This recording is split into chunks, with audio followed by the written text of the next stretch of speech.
आज का टॉपिक हमारा होने वाला है what about other customs and practices. मतलब ये कि पहले के लोग उस समय पे कुछ कस्टम्स एंड प्रैक्टिसेस भी किया करते थे। कस्टम्स एंड प्रैक्टिसेस का मतलब क्या हो गया? मतलब ये हो गया कि उन लोगों के पास उस समय पे कोई इस प्रकार का रीति रिवाज भी हुआ करता था। जैसे हमारे यहाँ पे आज रीति रिवाज क्या है? रीति रिवाज ये है कि यदि आप हिंदू फैमिली में हैं तो रीति रिवाज क्या कहता है? रीति रिवाज ये कहता है कि यदि गलती से भी पैर लग जाए किताब में तो आपको प्रणाम करना है। यही तो कहता है हमारा रीति रिवाज। इसके साथ ही साथ आपको भगवान का पूजा करना है, ये हमारा क्या रीति रिवाज है। साथ ही साथ आपको बड़े का क्या करना है? आदर करना है, उसका पैर छूना है, इस प्रकार का है ना। तो ये क्या है आपका? ये कस्टम है, प्रैक्टिस है, यानी कि रीति रिवाज है। तो उस समय पे भी ये सारा कुछ हुआ करता था। साथ ही साथ इसमें ये भी हमारा है कि जिस प्रकार से आज हम लोग फेस्टिवल मनाते हैं ना अपना, दशहरा, दिवाली, दुर्गा पूजा, इस प्रकार का, है ना। ये तो पहले उस समय पे नहीं होगा, लेकिन फिर हालांकि हो भी सकता है, ऐसा बात नहीं है, हो भी सकता है। और वो लोग और भी अपना अलग अलग प्रकार का त्यौहार ऐसे मनाते होंगे। जैसे मान लीजिए यदि आज हम लोग दिवाली मना रहे हैं, छठ पूजा मना रहे हैं, हो सकता है कि उस समय पे दिवाली ना हो, छठ ना हो, लेकिन उनका मनाने का कोई तरीका तो ज़रूर होगा ही होगा। कुछ ना कुछ फेस्टिवल तो वो लोग मनाते ही होंगे। तो वही यहाँ पे लिखा हुआ है कस्टम एंड प्रैक्टिसेस। तो मतलब ये हो गया कि कुछ ना कुछ वो लोग पर्व त्यौहार भी मनाया करते थे। उस समय पे उनका भी कुछ रीति रिवाज हुआ करता था। ठीक है, वही लिखा हुआ यहाँ पे, scholars have studied the lives of present day farmers and herders. Scholars find that they follow certain customs and practices that may have existed earlier as well. तो आज जो किसान और जो लोग जानवर को पालते हैं, वो लोग जो आज फेस्टिवल को मनाते हैं, जो अपने तौर तरीक़ों को अपनाते हैं, जो रीति रिवाज उनका है, वो बहुत हद तक मिलता जुलता है किससे? पहले वाले लोगों से। मतलब ये हो गया कि आज भी हम लोग यदि पूजा करते हैं तो पूजा करने के बाद हम लोग पहले भोजन किसको खिलाते हैं? जाके जानवरों को खिलाते हैं, यानी कि गाय को खिलाते हैं, है ना। तो हो सकता है कि पहले भी ये सिस्टम रहा हो। समझ गए बात को? तो यही यहाँ पे कहा गया है कि स्कॉलर्स के द्वारा से। स्कॉलर्स कौन होते हैं? स्कॉलर्स मतलब बहुत बुद्धिमान लोग, है ना, जो कि हमको अलग अलग चीज़ों के बारे में ज्ञान देते रहते हैं, है ना। अलग अलग चीज़ों के बारे में हमको बताते रहते हैं, समझाते रहते हैं, सिखाते रहते हैं। तो वही यहाँ पे लिखा गया है कि जो आज के दौर में किसान लोग और जो जानवर पालते हैं, वो लोग जो आज के दौर में तौर तरीका अपनाते हैं, रीति रिवाज अपनाते हैं, ये बहुत हद तक मिलता जुलता है किससे? पहले के किसानों से। समझ गए बात को? कोई डाउट इसमें? चलिए आगे बढ़ते हैं फिर। Many of these farmers and herders live in a group called tribes. और पहले भी किसान और हर्डर्स लोग, किसान, फार्मर्स मतलब किसान, हर्डर्स मतलब ऐसे लोग जो कि जानवरों को बड़े लेवल पे पालते हैं, बहुत ज़्यादा जानवरों को पालते हैं। तो पहले भी लोग इकट्ठा होकर रहते थे और आज भी लोग इकट्ठा रहते हैं, और इसको हम लोग क्या कहते हैं? ट्राइब्स कहते हैं, है ना। पहले भी थे और आज भी हैं। समझ गए बात को? तो यहाँ पे आप ये कह सकते हैं कि पहले के लोग जो रीति रिवाज अपनाते होंगे, उनमें से ऐसे बहुत सारे रीति रिवाज आज भी ऐसे हैं जो कि हम लोग खुद मनाते हैं। ठीक है, कोई डाउट यहाँ तक समझने में? चलिए आगे बढ़ते हैं फिर। यही था हमारा कस्टम एंड प्रैक्टिसेस में। उसके बाद हम लोग पढ़ेंगे a closer look living and dying in Mehrgarh. मतलब कि अब हम लोग थोड़ा सा केस स्टडी पढ़ने वाले हैं। केस स्टडी का मतलब ये हो गया कि किसी खास जगह के बारे में, किसी खास चीज़ों के बारे में हम लोग बेसिकली पढ़ने वाले हैं। तो हम लोग किसके बारे में पढ़ने वाले हैं? मेहरगढ़ के बारे में पढ़ने वाले हैं। यानी कि यहाँ पे लोग कैसे जीते थे, कैसे लोग मरते थे, यानी कि पूरे कंडीशन के बारे में हम लोग पढ़ने वाले हैं। यानी कि पूरी तरीके से यहाँ के लोग कैसे अपना जीवन यापन चलाते थे, इसी के बारे में आज हम लोग पढ़ने वाले हैं। ठीक है, तो पहले हम लोग पढ़ेंगे मेहरगढ़ के बारे में, उसके बाद अगले वाले क्लास में हम लोग पढ़ेंगे डोजली के बारे में। ठीक है, आगे क्लास में पढ़ेंगे, लेकिन पहले हम लोग पढ़ लेते हैं मेहरगढ़ के बारे में। क्या लिखा हुआ है देखिए, it is one of the earliest village. सबसे पहली बात तो मेहरगढ़ क्या है? एक बहुत ही पुराना गाँव है, ठीक है, जो कि पहले पाया जाता था।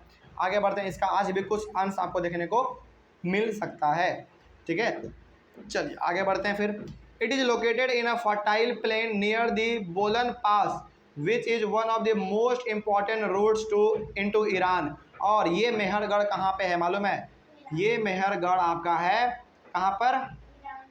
नहीं, ईरान में नहीं है। सुनिए ध्यान से, साफ साफ लिखा हुआ है कि it is located in a fertile plane. सबसे पहली बात तो ये जहाँ पे लोकेट है, यानी कि जहाँ पे मेहरगढ़ है, वहाँ का ज़मीन क्या है? बहुत ही फर्टाइल है। फर्टाइल मतलब कि वहाँ का ज़मीन बहुत ही उपजाऊ है।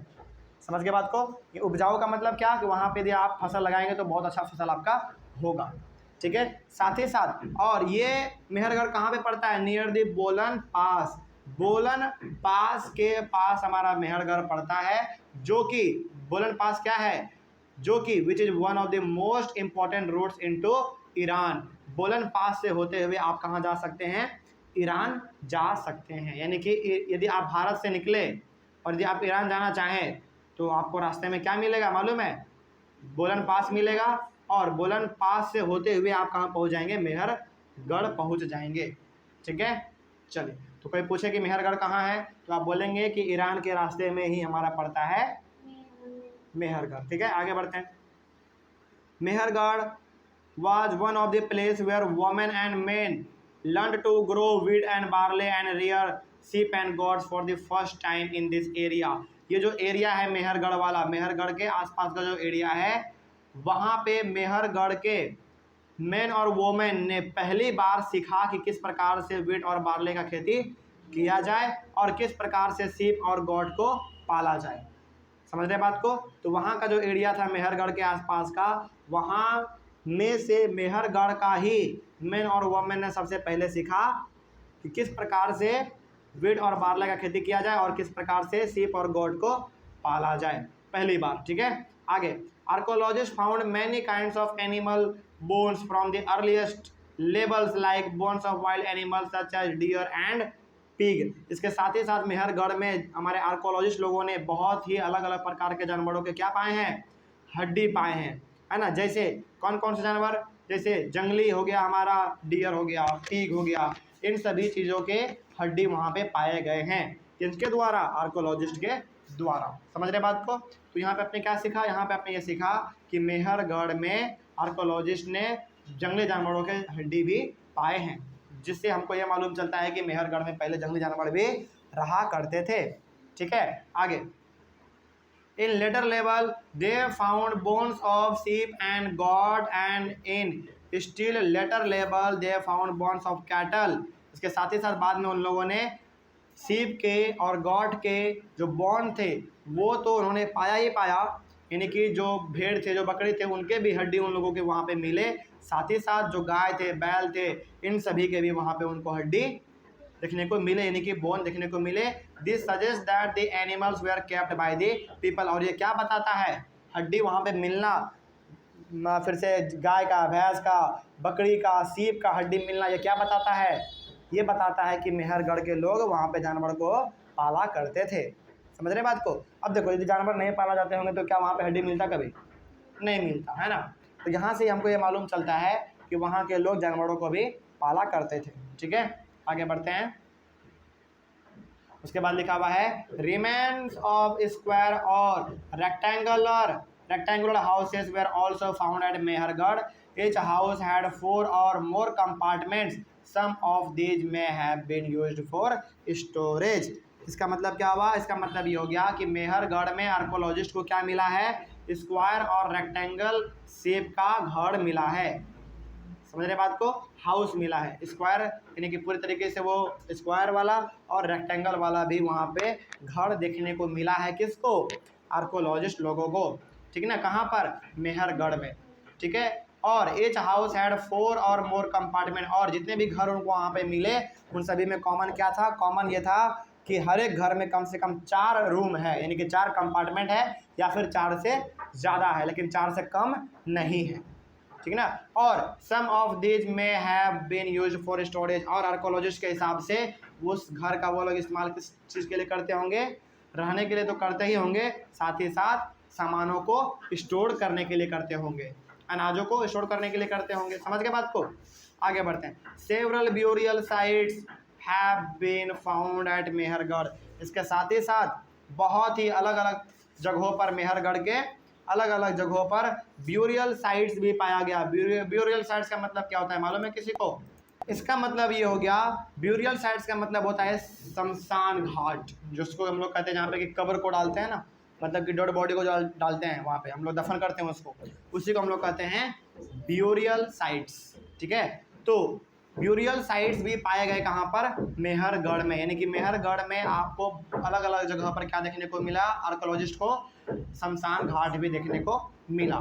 ठीक है, आगे, when people die their relatives and friends generally pay respect to them. और यहाँ पे आर्कोलॉजिस्ट के द्वारा ये भी खोज किया गया कि जब कोई इंसान वहाँ पे मरता था तो उसके जो रिलेटिव हुआ करते थे, जो उनके फ्रेंड हुआ करते थे, वो लोग क्या करते थे, उसके प्रति रेस्पेक्ट करते थे, मतलब कि उसके प्रति प्रार्थना करते थे, है ना, उसके लिए रोते थे, गाते थे, इस प्रकार का। समझ रहे बात को।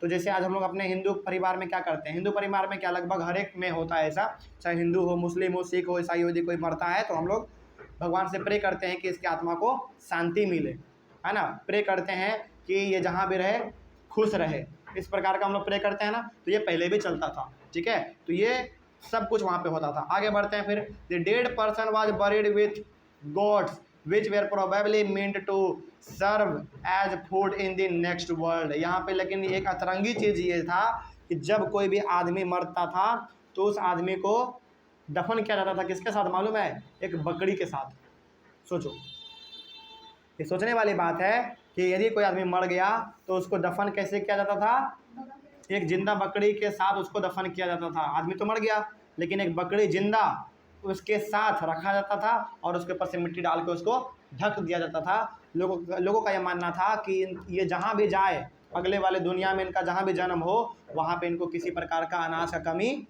ना हो। अनाज का कमी ना हो मतलब क्या, कि कहीं पे भी यदि ये जाए, अगले जन्म में इसका जहाँ पे भी जन्म हो, वहाँ पे इसको किसी प्रकार का अनाज का कमी ना हो। ये जो बकरी डाल रहा था, यह बकरी किस का प्रतीक था, अनाज का, फूड का, है ना। चलिए, तो यहाँ से आपको क्या समझ में आया, यहाँ से आपको पूरी तरीके से ये समझ में आ गया कि मेहरगढ़ के लोग पहले किस प्रकार से रहते थे, वहाँ पे किस प्रकार से वो लोग अपने जीवन यापन को चलाते थे। समझ गए बात को। चलिए आगे बढ़ते हैं, अगले वाले क्लास में हम लोग डिस्कस करेंगे अ क्लोजर लुक किसके बारे में, दाओजली हर्डिंग के बारे में। ठीक है, चलिए, thank you very much and have a nice day.